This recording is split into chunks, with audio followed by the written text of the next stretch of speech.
Nous sommes aujourd'hui certains que les extraterrestres existent.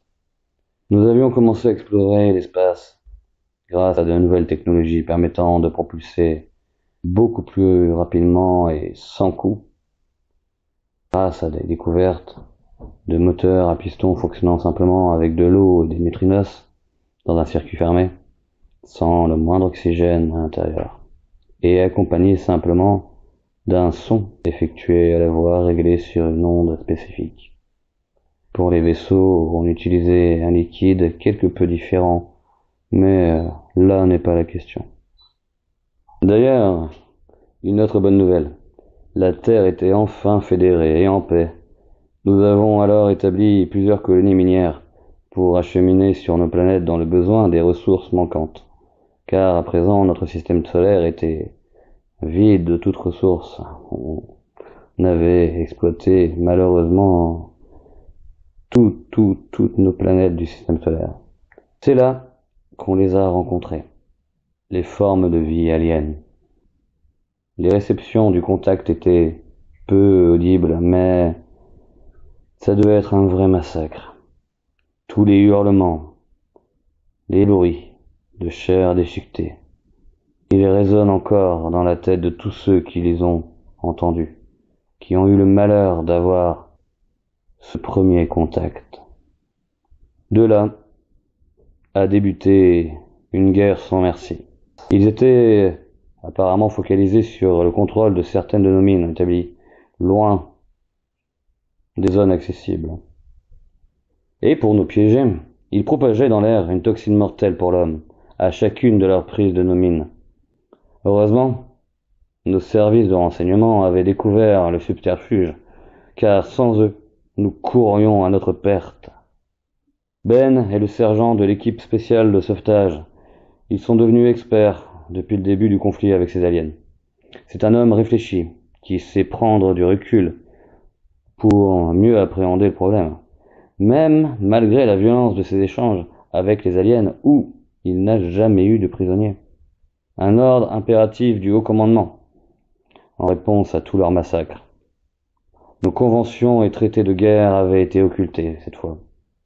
Nous faisions donc comme ces monstres, ne méritant pas la pitié. L'escouade du sergent se dirige d'ailleurs actuellement vers une des colonies minières pour en reprendre le contrôle. Équipant leurs masques, ils enclenchèrent le composé permettant de ne pas être affectés par leur piège atmosphérique afin d'assurer une plus grande efficacité selon les consignes rigoureuses du service de renseignement. L'oxygène avec l'antidote doit se diffuser dans les poumons avant le contact sur zone pour les laisser s'habituer à respirer avec celui-ci. Il regarda ces hommes puis d'une voix forte et sûre de lui, leur dit: il faut vraiment faire rapidement cette mission, car pour une fois, les aliens n'ont pas tué les civils. C'est une chose rarissime, et une chance d'avoir plus d'informations sur eux grâce à ces otages. C'est vrai que, à chaque prise de contrôle de mine, les aliens tuaient tout le monde. Ils devaient préférer placer au travail leurs congénères. Ben se demandait parfois pourquoi ils venaient prendre leur colonie pour y placer leurs ouvriers, car, depuis le départ du conflit, aucune mission n'a été effectuée par leur équipe sur des colonies construites par les aliens. Pourtant, au vu des armes qu'ils possédaient, et des véhicules ainsi que de vaisseaux, ils avaient largement la technologie pour réaliser ce genre de construction. Sans avoir le temps de bien réfléchir à nouveau à cela, le vaisseau se posa sur PMEX 2233. Le sergent Ben descend le premier sur la planète. Puis, avec son équipe, ils commencèrent leur approche le plus discrètement possible. Ils virent le complexe grandir au fur et à mesure de leur progression. Une épaisse fumée se dégageait des cheminées de celle-ci. La végétation était quasiment nulle, et seulement certains rochers et de petites dunes permettaient une approche furtive. Sans avoir été repérés, ils étaient maintenant à peine 50 mètres de l'entrée du complexe. Devant lui, il y avait un véhicule et une dizaine d'aliens qui étaient en faction. Ben regarda son opérateur radio et il ne fallait aucun mot entre ces hommes expérimentés pour qu'ils se comprennent. L'opérateur radio envoya les coordonnées précises pour l'impact. Là, un rayon à des mots bleus, entouré de blanc intense, impacta le véhicule, créant une boule d'énergie qui aspira celui-ci, et le plus gros des troupes aliens autour, dans un bruit sourd, disparaissant ensuite, ne laissant aucune trace. L'assaut fut bref. Une fois les prisonniers libérés, l'équipe d'intervention repartait vers la sortie du complexe. Quand ils essuyèrent des tirs croisés, en évacuant la zone, le masque de Ben fut touché, et sachant que les toxines aliens allaient le faire mourir, il ordonna à ses hommes accompagnés des otages de quitter la zone. Il se plaça rapidement sous le conduit d'une des grosses machines dans le bâtiment, se résignant à la mort, mais rassuré d'avoir vu partir ses hommes et les otages. Là, épuisé de s'être extirpé jusqu'à sa cachette, en respirant l'air lourd de cette planète chargée de je ne sais quoi, en plus des poussières, des autres composants chimiques et des mines, il tomba dans les pommes. À son réveil, il constate que par miracle il était en vie, et que sa cachette était sûre.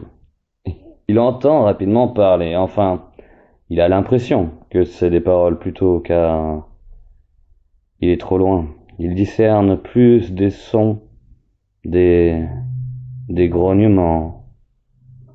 Rampant vers l'origine du bruit, il vit d'abord la tête énorme et difforme des espèces de lézards mélangés à une sorte de crocodile, ceux qu'on avait montrés des aliens et qu'il avait souvent vus lors des missions de sauvetage. Sentant comme un effet de flou dans sa vision, il ferma les yeux et les réouvrit. Ces effets déstabilisants étaient sûrement à cause de l'air nauséabonde. Par chance, pas mortel, comme l'avaient dit les services de renseignement. Il força un peu sur ses yeux, se concentrant, et il ne comprit pas ce qu'il était en train de voir à présent.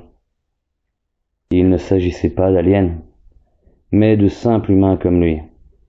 Il comprit que les gouvernements, pour obliger à combattre, avaient mis des gaz dans leurs masques, pour qu'ils ne puissent pas voir que c'était une nouvelle guerre avide de l'humain.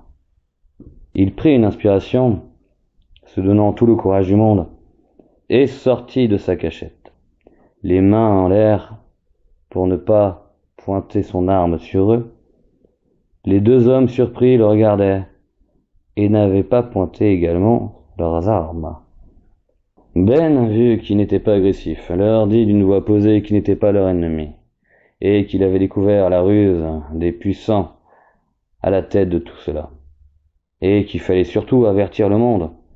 Continuant à avancer et parler, dit qu'il était désolé de... Il n'eut pas le temps de finir cette phrase, que l'un des deux hommes lui avait tiré en pleine tête.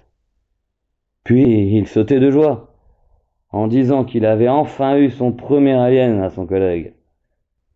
Celui-ci fut remarqué que c'était bizarre quand même, que aucun de ces monstres n'avait eu un comportement comme celui-ci. On aurait dit qu'il essayait de nous parler, rajoute-t-il, avant même qu'il entame une autre phrase. Celui qui avait tué Ben tira 2 coups de plus dans les mandibules qu'il voyait sur Ben, et dit à son collègue, qui était interrogatif 2 secondes avant, que c'était pour être sûr de ne pas être dévoré par cette créature immonde.